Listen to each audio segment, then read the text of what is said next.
Hello my friends, welcome to comics my life channel. और आज हम शुरू कर रहे हैं बाकीलाल की एक और दूसरी कॉमिक्स, कर बुरा हो भला।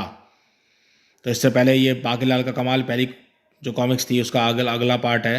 अगर वो आपने नहीं पढ़ी तो हमारे चैनल में बाकीलाल कॉमिक्स की प्लेलिस्ट में जाके पढ़ सकते हैं। और चैनल पे फर्स्ट टाइम आए तो भाई चैनल को सब्सक्राइब कर दो ताकि हम कॉमिक्स को आगे और बढ़ा सकें। तो चलिए शुरू करते हैं। कर बुरा हो भला, बाकीलाल। ये देख सकते हैं कवर पृष्ठ। कर बुरा हो भला। प्रिय पाठकों, पूर्व कथा बाकीलाल का कमाल में आपने पढ़ा कि रामपुर गांव में ननकपुर में उसकी पत्नी गुलाबवती रहती थी। ननकू को जमींदार के खेतों पर काम करके जो रूखा सूखा मिलता था उसी में गुजारा करते थे। उसकी पत्नी गुलाबवती भगवान शिव की अनन्य भक्ति, शिव के आशीर्वाद से बाकीलाल का जन्म हुआ। फिर एक शरारत क्रोधित शिव ने शाप दे दिया, शरारतें करता रहेगा। फिर गुलाबवती के गिड़गिड़ाने पर कहा मेरा शाप तो नहीं मिट सकता। शिव जी ने कहा और बाकीलाल शरारत करेगा, उससे अपयश की बजाय यश और धन की प्राप्ति होगी, इससे उसका जीवन यापन होगा। इस तरह शरारतें करते और यश का धन कमाते बाकीलाल जवान हो गया। एक बार शरारत के कारण गांव के लोग भयानक बाढ़ से बचे। जब विशालगढ़ के राजा विक्रम सिंह ने बाकीलाल को कारनामों की खबर मिली तो उसने अपने मंत्री धर्म सिंह को भेजकर बाकीलाल को बुलवाया। लेकिन महल में पहुंचते ही बाकीलाल के दिमाग में मंत्री के खिलाफ शरारत बुलवाने लगी। अब आगे पढ़ें। यदि मैं महाराज से कह दूं कि हालात समय उसके मंत्री ने मेरे साथ बदसलूकी की थी तो महाराज तुरंत मंत्री पद से हटा देंगे। उसकी जगह जो नया मंत्री बनेगा वो मुझे मंत्री बनने का कारण मानेगा और फिर वह खुश होने पे मुझे इनाम भी दे सकता है। क्या सोचने लगे बाकीलाल? यदि तुम्हारे मन में कोई बात है तो निसंकोच कहो। हाँ, गुस्ताखी माफ हो महाराज, पर यह सच है कि मुझे यहाँ किसी कैदी की तरह लाया गया है। क्या मतलब? तुम क्या कहना चाहते हो बाकीलाल? महाराज, दरअसल आज मेरी तबीयत कुछ खराब थी। यही बात बार बार मैं मंत्री धर्म सिंह के सामने दोहराता रहा, पर मेरी बात सुने बगैर उसने मुझे अपमानित करके जबरन यहाँ लाया है। क्या ऐसा बुरा व्यवहार राजअतिथि के साथ? ठीक है, इस धर्म सिंह की इसकी गुस्ताखी की सजा कल भरे दरबार में देंगे। दूसरे दिन राज दरबार में, धर्म सिंह, तुमने हमारी चेतावनी के बावजूद भी बाकीलाल को लाते समय उसके साथ दुर्व्यवहार किया। क्षमा महाराज, मेरे कई बार आग्रह करने के बावजूद भी ये हमारे साथ आने को तैयार न हुआ और बीमार होने का बहाना कर रहे थे। अतः विवश होकर, खामोश धर्म सिंह, हम कुछ सुनना नहीं चाहते। तुमने ना केवल राजअतिथि का अपमान किया बल्कि राजाज्ञा का उल्लंघन भी किया है। इसे सजा के तौर पर इस समय मंत्री पद से हटाते हैं। जो जो आज्ञा महाराज। क्या? अब आया मजा। कम वक्त बाकीलाल से करता था, कह रहा था दरवाजा तोड़ दूंगा, जल्दी तैयार होकर हमारे साथ चलो नहीं तो हम तुम्हें ले चलेंगे। बड़ा आया मंत्री कहीं का। तभी उसका ध्यान राजा की तरफ गया जो उस समय बेहद चिंतित थे। गुस्ताखी माफ महाराज, आपको चिंतित नजर आ रहे हैं। हाँ बाकीलाल, हमें धर्म सिंह जैसे वफादार बुद्धिमान मंत्री को भरे दरबार से अपमानित करके पद से हटाने का बहुत दुख है। उफ, मैं कितनी जिम्मेदारी पद से भरा पद किसे सौंपूं? धर्म सिंह, हमने चेतावनी के बाद भी ऐसी गलती की जिसे हम चाहकर भी क्षमा नहीं कर सकते थे। तब विक्रम सिंह के राज्य का विशेष सलाहकार हंसता फुसता बोला, महाराज की जय हो। आपको इस विषय में ज़्यादा सोचकर परेशान नहीं होना चाहिए। तुम नहीं जानते हसमुख, यह अपने आप में एक बहुत बड़ी गंभीर समस्या है। जाने मुझे ऐसा क्यों महसूस होता है कि मैंने धर्म सिंह के साथ अन्याय किया है। आपने कोई अन्याय नहीं किया बल्कि अपने राजअतिथि के साथ बुरा बर्ताव करने वाले को उचित दंड देकर धर्म का पालन किया है। पर अब उस मंत्री पद के योग्य व्यक्ति की तलाश ही जो अब समस्या है। महाराज, उसका हल मेरे पास है। अभी कुछ दिनों पहले ही अपनी शिक्षा दीक्षा संपूर्ण कर धर्म सिंह का भाई करम सिंह लौटा है। महाराज, उसे कोई तो जगह राजमहल में देनी थी। क्यों? ओह वाकई, इस समय बहुत अच्छा सुझाव दिया। करम सिंह की को मंत्री बनाने के बाद मेरे मन में धर्म सिंह को पद से हटाने का बोझ कुछ हद तक तो हल्का हो जाएगा। और थोड़ी देर बाद विशालगढ़ का नया मंत्री धर्म सिंह का भाई करम सिंह था। राजा विक्रम सिंह जिंदाबाद, मंत्री करम सिंह जिंदाबाद। बेटा बाकी अब तेरी खैर नहीं, क्योंकि अब धर्म सिंह का भाई मंत्री है और वह अपने भाई की बेइज्जती का मुझसे बदला अवश्य लेगा। हे भगवान, अब क्या करूं मैं? उसे दिमाग में एक नया विचार आया। वाह वाह, जय जयकार हो महाराज की। महाराज की न्याय प्रियता के विषय में जितना सुना था उससे अधिक न्याय प्रिय पाया आपको। जय हो महाराज की। क्या मतलब बाकीलाल, तुम क्या कहना चाहते हो? गुस्ताखी माफ हो, दरअसल मैंने आपकी न्यायप्रियता की काफ़ी चर्चा सुनी थी, इसलिए मैंने झूठ बोला कि मुझे लाते समय मंत्री ने मेरे साथ बुरा बर्ताव किया कि मैं आपके न्याय के अंदाज को देखना चाहता था। उफ बाकीलाल, यह तुमने मेरे और न्याय की बहुत कठोर परीक्षा ली है। तुम नहीं जानते कि तुमने निर्दोष धर्म सिंह पे अनजाने में सही पर अत्याचार किया है। तो क्या हुआ महाराज, आप उन्हें फिर से मंत्री का कार्यभार सौंप दें? नहीं, यह संभव नहीं है, क्योंकि मंत्री का पद उसके छोटे भाई को दे चुके हैं। अब अकारण ही उसे हम इस पद से नहीं हटा सकते। वाह क्या न्याय दिलाया। ओह अब धर्म सिंह के साथ हम क्या न्याय करें। तभी उसका विशेष सलाहकार हंसमुख एक बार फिर सामने आया। महाराज की जय हो, आप को इस बारे में चिंतित नहीं होना चाहिए। महाराज हमारे महामंत्री आज से बाद सेवा मुक्त हैं। उन्हें आप उनकी उम्र 70 वर्ष की है और 1 माह बाकी है। इस समय बीमार भी हैं, इसलिए उन्हें दरबार में 1 माह का अवकाश भी ले रखा है। तुम कहना क्या चाहते हो हसमुख। यही कि आप भूतपूर्व मंत्री धर्म सिंह इस योग्य हैं कि उन्हें इस राज्य का महामंत्री का कार्यभार सौंपा जाए। सफाई वाकई हसमुख, तुमने हमें ठीक समय पर सही जवाब दिया। आज भी यह तो मेरा कर्तव्य है महाराज। फिर थोड़ी देर बाद जब धर्म सिंह महामंत्री पद सौंपा जा रहा था, राजा विक्रम सिंह की जय, महामंत्री धर्म सिंह की जय। हे भगवान, जान बची तो लाखों पाए। और उसी रात बाकेलाल जब विशालगढ़ राज्य की अतिथिशाला में अपने सोने की तैयारी कर रहा था तो महामंत्री धर्म सिंह और अपने भाई मंत्री करम सिंह के साथ वहाँ पहुँचा। बाकेलाल जी, आप वाकई बहुत महान हैं। जी ऐसी कोई बात नहीं है। खैर जाने दीजिए, किसी महान व्यक्ति को अपने मुंह पर अपनी तारीफ करना अच्छा नहीं लगता, पर आप हम दोनों भाइयों की तरफ से तुच्छ भेंट स्वीकार करें। पर बाकेलाल मनी मन अपनी पीठ ठोक रहा था। शाबाश बाके, किस्मत हो तो तेरे जैसी।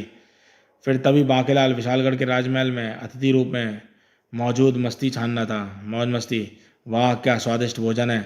यह मिठाई, आहा मज़ा आ गया पकवानों का। किंतु बाकेलाल अभी शाही पकवानों का पूरा स्वाद भी नहीं ले पाया था कि वह एक दिन बुरी तरह से बौखला गया।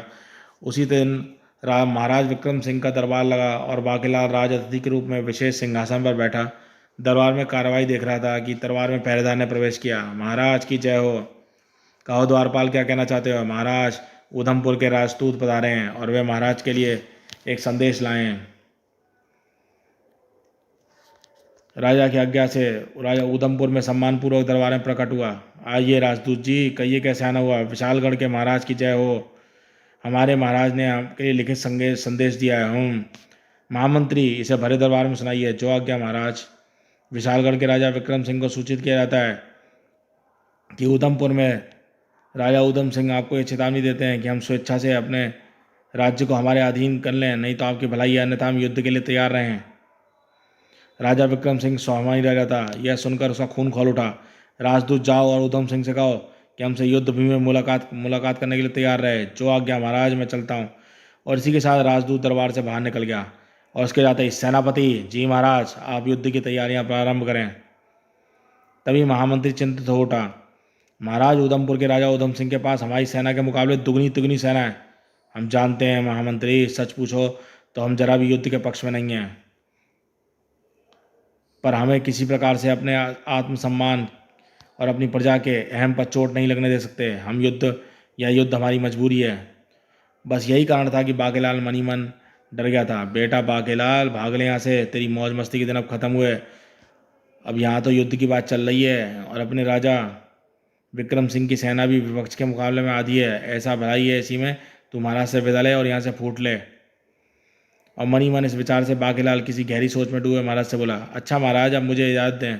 क्या मतलब बाकेलाल। बस महाराज, मुझे तो काफ़ी दिन हो गए घर से निकले, अब मैं घर वापस जाना चाहता हूँ। ओह तुम्हारी इच्छा बाकेलाल, पर इतना जरूर चाहूँगा, यही तुम इस युद्ध में हमारे साथ रहते तो शायद तुम्हारी बुद्धि के सुझाव से हमारी सेना को कुछ लाभ पहुँचता। वो महाराज, मैं चलता तो जरूर, पर इससे पहले कि बाकेलाल अपनी बात पूरी कहता, कोई नया बहाना बता। महामंत्री ने हस्तक्षेप किया। चाहे जो भी हो बाकेलाल, इस समय तो आपको हमारे महाराज की बात मानकर अपने देश की, अपने राज्य की और जनता का पूरा सहयोग चाहिए।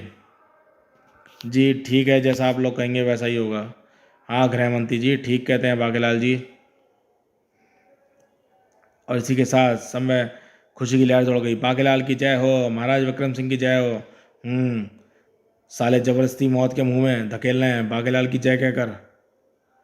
फिर उधर 12वें दिन उधमपुर और विशालगढ़ की रणभूमि की पूर्व पश्चिम छोरों पर आ डटी सेनाएं और तीसरे दिन युद्ध का बिगुल बज उठा। और ना चाहते हुए भी लगभग विवश सा बाकेलाल युद्ध के मैदान में था। हे भगवान, अब क्या करूं, रक्षा करना, मैं भी मरना नहीं चाहता। पर साथ ही साथ बाकेलाल की उल्टी खोपड़ी में किसी योजना के ताने बाने बुन रहे थे। इस गले पड़ी मुसीबत से किसी तरह बच निकला बेटा बाके, वरना तू मारा जाएगा। पर कैसे निकला जाए इस मुसीबत से। एकाएक वह चुटकी बजाकर उछल पड़ा, वो मारा पापड़ वाले को। फिर अपनी उल्टी खोपड़ी में आए भयानक योजना के अनुसार वह सबसे पहले जमाल गोटा ढूंढने चल पड़ा। वाह क्या योजना है अपने ये शानदार भेजे में। और दूसरे दिन भंडारे में जाकर उसने सैनिकों के बल्लिए बन रहे भोजन में जमाल गोटा मिला दिया, और इस बात से बेखबर कि सैनिक उस पक रहे भोजन में कुछ उसे मिलाते हुए देख लिया गया था। अरे वो बाकीलाल जी दबे पाँव भंडारे में क्यों जा रहे हैं, और ये तो भोजन में कुछ मिला रहे हैं, पर क्या? बाकीलाल ने क्या और क्यों मिलाया वह ये नहीं समझ सका, और अपनी योजना का प्रथम चरण बाकीलाल में चैन सांस ली। हा हा, अब आएगा मजा। हा हा, अब जैसे ही सारे भोजन करेंगे सबको दस्त लगेंगे, और हा हा हा हा। फिर सारे सैनिक अपना पेट पकड़कर लोटा हाथ में लिए जंगल की तरफ दौड़ेंगे। फिर जल्दी सैनिक की हालत इतनी खराब होगी कि ये लोग युद्ध के काबिल नहीं रहेंगे, और मैं चुपके से मौका देखकर यहाँ से खिसक लूँगा और उधमपुर में राजा उधम सिंह के खेमे में जाकर उन्हें सारी स्थिति समझा दूंगा। और तब उधमपुर की सेना शीघ्र ही आक्रमण कर देगी, और फिर आनन फानन किसी खास कठिनाई से उधमपुर की सेना पर विजय विजय प्राप्त कर लेगी, और फिर उधमपुर के राजा मेरे इस कारनामे से प्रसन्न होकर मुझे ढेर सारा इनाम देंगे। हा हा हा हा। मना कर रहा था राजा विक्रम सिंह से मुझे युद्ध के मैदान में ना भेजे, पर वो मुझे मरवाने के लिए यहाँ आ गया। अब देखते हैं बाकीलाल, उसे पता लगेगा बाकीलाल किस हस्ती का नाम है। ही। उधर बाकीलाल की योजना के अनुसार सभी सैनिक महल में आकर जो है भोजन कर रहे थे, और फिर जैसे ही सैनिकों ने भोजन कर पूरा किया तो जमाल गोटे ने अपना असर दिखाया। ओहो, हमारे पेट में तेल दर्द हो रहा है। आहा हाय आई। सभी अपना लोटा पकड़ के जो है जंगल की तरफ भागे, और सैनिकों की दूसरी टुकड़ी ने भोजन किया तो उनका भी यही हाल हुआ। उफ हा आई आहा। सैनिकों की दूसरी टुकड़ी भी, जिसके 5,000 सैनिक थे, वो भी लोटा लेकर जंगल की तरफ भाग लिए। और फिर थोड़ी देर बाद सैनिक सैनिक जंगल में निवृत्त होके आए तो हाथ मुंह धोए तुरंत लोटा जंगल की तरफ भागे। उफ हाय उफ हाय। और कुछ ही देर बाद सैनिकों की इस कदर हालत से होगी कि वर्षों पुराने नजर आने लगे उनके चेहरे। मेरा तो सिर चकरा रहा है, मुझसे और चला नहीं जा रहा। महाराज विक्रम सिंह के खेमे में, महाराज की जय हो। क्या हुआ जवान, क्या कहना चाहते हो? महाराज हमारी सारी सेना को एक दस्त की भयंकर बीमारी लग गई है, सब बुरी तरह परेशान है। क्या? यह तुम क्या कह रहे हो जवान? महाराज मैं ठीक कह रहा हूँ। और यह बात पूरी करने से पहले ही सैनिक अपना पेट पकड़कर बाहर की तरफ भागा, और यह सूचना से राजा विक्रम सिंह के छक्के छूट गए। हे ईश्वर, यह तूने किस संकट में डाल दिया? मैं क्या करूं भगवान? उफ, अब क्या होगा? पराजय तो पहले निश्चित थी, लेकिन अब तो जिल्लत भरी पराजय। हे भगवान। फिर सोचकर महाराज ने महामंत्री को बुलाया। महामंत्री, हमें पता लगाना होगा कि हमारी सेना की दस्त भयानक बीमारी फैल चुकी है, और अभी इस बीमारी का कारण पता लगाएं। जो आज्ञा महाराज। बीमारी का कारण जानने के लिए महामंत्री सैनिकों के पास पूछताछ करने पहुंचे, और पूछताछ का नतीजा सामने आया, जिसमें एक सैनिक जिसने बाकीलाल को भोजन में कुछ मिलाते हुए देखा था वह डरता हुआ सामने आया। जी जी हुजूर, जी हुजूर, मैंने सुबह भंडारे में बाकीलाल जी को भोजन में कुछ मिलाते हुए देखा था। क्या बात है जवान, डरो नहीं, जो कहना चाहते कहो। क्या? तुम क्या बकते हो जवान? भला बाकीलाल भोजन में कुछ क्यों मिलाने लगा? क्षमा करें महाराज, मैं सच कह रहा हूँ। उफ, ये सैनिक झूठ क्यों बोलने लगा? मेरी तो समझ में नहीं आ रहा क्या करूँ। मुझे तो सिर्फ इस बात की खबर महाराज को देनी है। तुरंत ही महामंत्री ने महाराज को बताई, और पूरी बात सुनने के बाद, ये आप कह रहे हैं, क्या कह रहे हैं महामंत्री जी? यह नहीं हो सकता। पर महाराज, उस सैनिक खुद बाकीलाल को तैयार हो रहा है और भोजन में कुछ मिलाते देखा है। समझ नहीं आता भला बाकीलाल भोजन में क्या गड़बड़ी कर सकता है, इससे उसे क्या लाभ? महाराज, मैंने राज्यपाल से तो राजवैद्य को से भोजन का परीक्षण करवाया है, ताकि अगर सही निर्णय लिया जा सके तो। तुम जैसा चाहो महामंत्री जी, हमारे तो कुछ समझ में नहीं आ रहा, आखिर ये हो क्या रहा है। महामंत्री ने राजवैद्य को बुलाया, और साथ ही भंडारे में थोड़ा सा भोजन भी। वैद्य जी, आप इस भोजन का परीक्षण करके बताएं, इसमें कुछ मिला तो नहीं है? अभी लीजिए हुजूर। और फिर वैद्य जी ने भोजन लेकर आए। लोगों ने उसका परीक्षण करने लगा, और राजवैद्य ने जल्दी भोजन में मिले जमाल गोटे का रहस्य जान लिया। ओहो, भोजन में तो जमाल गोटा मिलाया गया। मुझे तुरंत ही इस बात की सूचना महाराज को देनी चाहिए। फिर हुजूर, इस भोजन में तो जमाल गोटा बहुत अधिक मात्रा में मिलाया हुआ है। क्या? ओहो नीच कमीने बाकीलाल, हम तुझे ऐसी सजा देंगे कि। महामंत्री जी, फौरन बाकीलाल को बंदी बनाकर हमारे सामने पेश किया जाए। जो आज्ञा महाराज। इधर बाकीलाल भागने की फिराक में था। अब मेरा यहाँ पर रुकने का कोई काम पूरा हुआ, अब यहाँ से भाग निकलना चाहिए, और पूरी स्थिति जाकर उधमपुर के राजा को देनी चाहिए। लेकिन अभी बाकीलाल तैयारी कर ही रहा था। खबरदार बाकीलाल, भागने की कोशिश मत करना, सैनिकों पकड़ लो उसे। कि क्या, पर क्यों?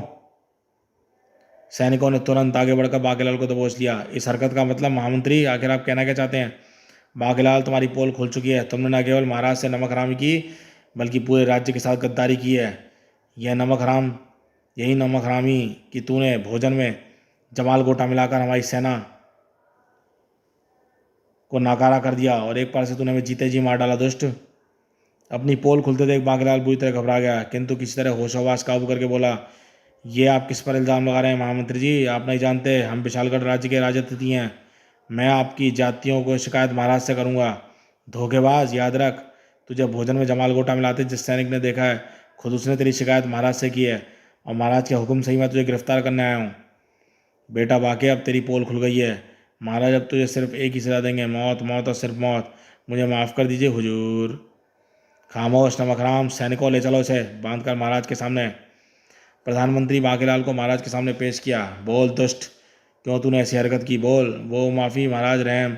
खामोश नीच, तूने हमारे साथ ही नहीं बल्कि अपने देश के और साथियों के साथ गद्दारी की है। हम तुझे माफ़ नहीं करेंगे महाराज। मुझे चुप हो जा मक्कार। महामंत्री जी से फ़ौरन मेरी आंखों के सामने हटाइए और युद्ध प्रारंभ होने से पहले हम खुद इसका गला काटेंगे, यही इसकी सजा है। रहम महाराज, रहम। सैनिकों ले जाओ इसे। नहीं।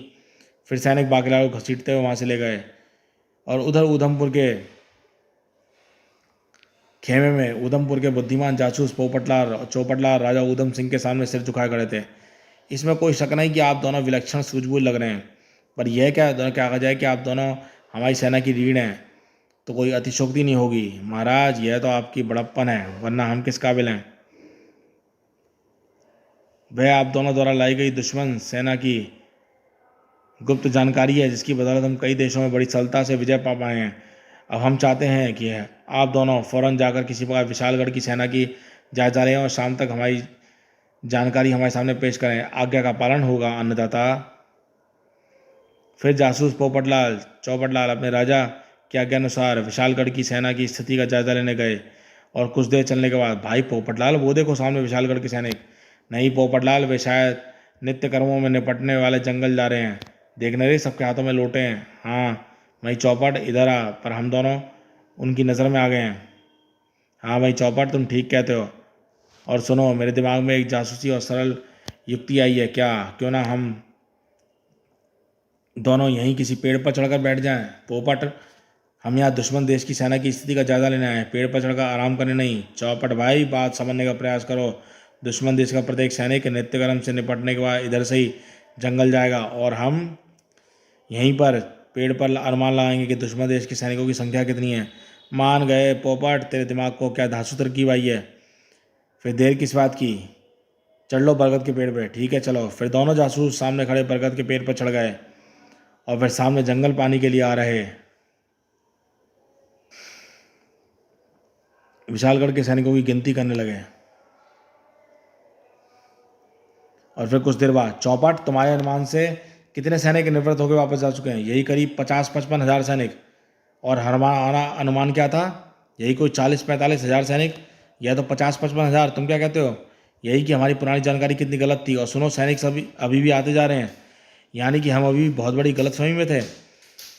यही वह समय था जब विशालगढ़ के सैनिकों को दस्त की भयंकर बीमारी लगी थी और वह बार बार लोटा उठाए जंगल की ओर भाग रहे थे। और पेड़ पर चढ़कर पोपटों ने नया सैनिक समझकर दुश्मन देश की संख्या सेना की संख्या के बारे में गलतफहमी में पड़ गए थे। सैनिक बिस्तर पर आते जाते रहते और ये जासूस पोपटलाल और चौपटलाल चेहरे पर पसीना चमकने लगा। भाई चौपट, विशालगढ़ के महाराज के पास इतनी बड़ी सेना ताज्जुब है। तुम शायद ठीक कहते हो। इसमें ताज्जुब की क्या बात है? पड़ोसी देश के राजाओं ने गुप्त मदद की होगी, राजा विक्रम सिंह की। तुम्हारे ख्याल से आज कितने सैनिक नित्यक्रम होकर निवृत्त हो चुके हैं? लगभग 2 लाख। और हमारे महाराज अपनी 70,000 की सेना को लेकर विशालगढ़ के सैनिकों की को मुकाबले दुगना समझ रहे थे। चौपट भाई, तुम कहना क्या चाहते हो? यही कि हमारे महाराज को इस गलतफहमी से बहुत बड़ी पराजय का मुंह देखना पड़ेगा। तो चौपट भाई, हमें क्या, हमारे महाराज हारे या जीते हैं? अरे भाई, हम जासूस हैं, हमारा काम है दुश्मन देश की सैनिकों की जानकारी प्राप्त करना और जानकारी प्राप्त करके राजा के सामने पेश करना। तुम शायद ठीक कहते हो पोपट। आओ हम गर्मा गर्म खबर फौरन महाराज को दें। चल भाई चौपट। और फिर थोड़ी देर बाद पोपट और चौपट महाराज उधम सिंह के सामने थे। अन्नदाता, गुस्ताखी माफ। अन्नदाता, विशालगढ़ की सेना अपनी सेना के मुकाबले तिगनी चौगनी है। ये तुम क्या कह रहे हो चौपट? अन्नदाता, चौपट ठीक कह रहा है। हम लोगों ने अपनी आंखों से विशालगढ़ की विशाल सेना देखी है। क्या? जी हाँ अन्नदाता। अब आप ही उस देश की सेना की संख्या का अंदाज़ा लगाएं जिस देश के सैनिक एक बार में हजारों की संख्या में नित्यक्रम से निपट कर जंगल जाते हैं और फिर वापस आते ही दूसरी टोली आती है और फिर क्रम सुबह से दोपहर तक चलता है और सैनिक फिर आते जाते रहते हैं। ओहो, यह हमारी जानकारी में तो विशालगढ़ की सेना इतनी बड़ी ना थी। यह बात अपनी जगह अन्नदाता, पर हमारा अनुमान है कि पड़ोस के कई राज्यों में इसने मिलकर राजा विक्रम सिंह की मदद की है। अब क्या हो सकता है, हम क्या करें? कल युद्ध में हमारी पराजय से तो हमारी नाक कट जाएगी। अन्नदाता, हमें विशालगढ़ के महाराज विक्रम सिंह के सामने पराजय स्वीकार कर संधि का रास्ता अपनाना चाहिए। यह तुम ठीक कह रहे हो, वाकई तुम दोनों जासूसों ने ठीक समय पर हमें सुझाव दिया और हमारी नाक इतनी ऊंची कर दी। अन्नदाता, यह तो हमारा फर्ज था। अब तुम दोनों फिर से विलंब किए बिना राजदूत ठैगा सिंह के साथ विशालगढ़ के महाराज के पास चले जाओ। मैं तुम्हें संधि पत्र लिख के देता हूँ। ठीक है अन्नदाता। फिर उधम सिंह के दोनों जासूस राजदूत तीनों मिलकर विशालगढ़ के महाराज से मिले और अपने खेमे में विशालगढ़ के महाराज और महामंत्री बेहद चिंतित थे और एक पहरेदार उनके सामने पहुंचा।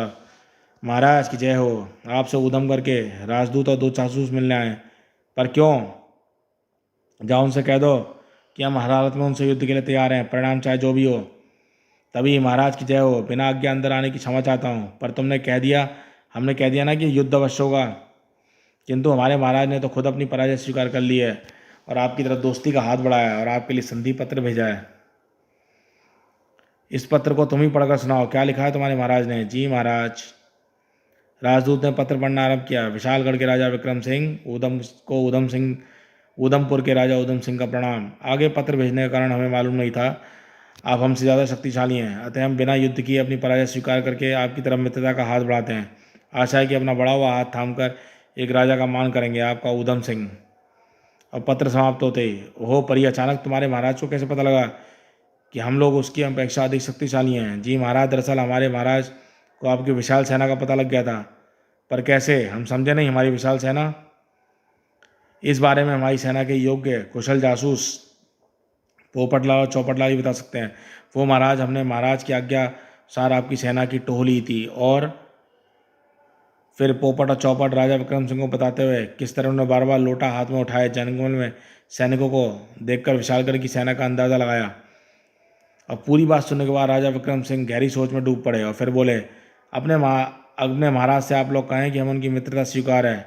महाराज विक्रम सिंह की जय। इसी के साथ वे तीनों खेतों से बाहर निकले और उनके जाते ही, तो महामंत्री जी, इसका मतलब बाकेलाल ने हमारी इज्जत बचाने के लिए जानबूझ के भोजन में जमाल गोटा मिलाया था। जी महाराज, लगता है भोजन में जमाल गोटा मिलाना बाकेलाल की पूर्व नियोजित योजना थी। वाह, क्या शानदार बुद्धिमत्ता पूर्ण योजना थी बाकेलाल की। हाँ महाराज, और अनजाने में हमने उसके साथ कितना बुरा सलूक किया है बाकेलाल के साथ। वह बेचारा तो बार बार अपनी सफाई में कुछ कहना चाहता था, पर हमने उसे कुछ कहने का अवसर ही नहीं दिया। महामंत्री, हमें तुरंत उससे माफ़ी मांगनी चाहिए। इसी के साथ महाराज और महामंत्री बाकेलाल से मिलने चले गए और इधर कैद में बाकेलाल का बुरा हाल था।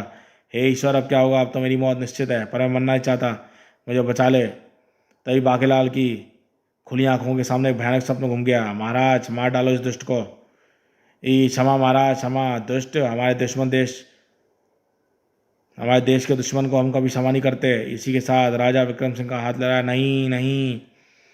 और उसकी चीख सुनकर महाराज, जो बाकेलाल के सामने आ रहे थे, दौड़ते हुए पहुंचे। बाकेलाल, क्या हुआ? तुम चीखे क्यों थे? महाराज, मुझे मत मारो, मुझे क्षमा कर दो।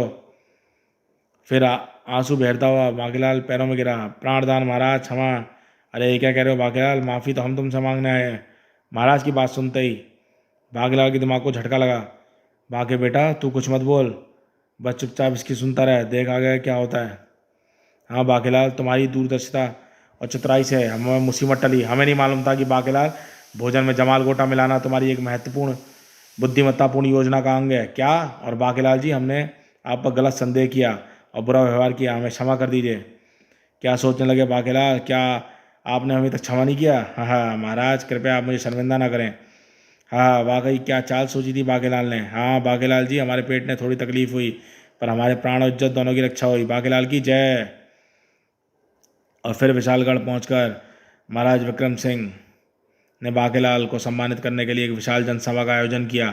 बाकेलाल जी, आज आपकी वजह से हमारे देश की इज्जत बरकरार है और आपके हृदय में आभारी हैं, और साथ ही आपकी बुद्धिमत्ता पर खुश होकर हम आपको 2000 स्वर्ण मुद्राएं पुरस्कार स्वरूप देते हैं। जी, कमबख्त कितना कंजूस राजा है। अगर मेरी योजना सफल हो जाती तो उधमपुर के राजा मुझे 2-4 गांव इनाम में दे देते। हाय रे मेरी फूटी किस्मत, पर इस बार मेरी योजना की टांग टूट गई और इधर बाकीलाल अपनी किस्मत को रो रहा था, और इधर देशवासी उसके मन के विचारों को अनभिज्ञ उसे विशेष सम्मान भरी दृष्टि से देखते थे। बाकीलाल की जय। समाप्त। तो दोस्तों ये शानदार कॉमिक्स बाकीलाल की समाप्त होती है। कॉमिक्स कैसी लगी आप बताइएगा। चैनल पर फर्स्ट टाइम आए तो चैनल को सब्सक्राइब कीजिए ऐसी ऑसम कॉमिक्स के लिए। तो देखते रहिए कॉमिक्स स्माइल लाइफ चैनल।